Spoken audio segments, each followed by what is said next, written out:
Yan, sasagot po tayo ng tanong. Katanungan ay ganito. Maliligtas po ba ako kahit magkaiba po tayo ng relihiyon? Mahirap pong humatol kung maliligtas ka o hindi. Kasi hindi naman ako hukom. Sino ako para humatol? Pero kung ang paniniwala o pananampalataya mo na may gawa at tama, maaari po kayong maliligtas kahit po magkaiba ang ating relihiyon. Panghawakan mo lang ang tamang pananampalataya na may gawa hanggang sa pagbalik ni Jesucristo. May ganitong nakasulat sa talata sa pahayag 2 verse 25. Gayunmay ang nasa iyong panghawakan ninyong matibay.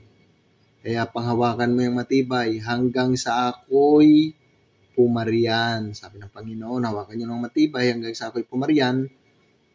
Yan po ang sabi ng Panginoong Jesucristo, di ba? Kaya ang tanong mo, maliligtas po ba ako kahit magkaiba po tayo ng relihiyon? Pwedeng oo, pwedeng hindi. Depende sa'yo kung tama ang iyong pananampalataya na may gawa o meron kang panampalataya. Kaya mahirap humatol, ang Diyos na ang ating pahatulin sa'yo. Hanggang dito na lang. Ingat at paalam.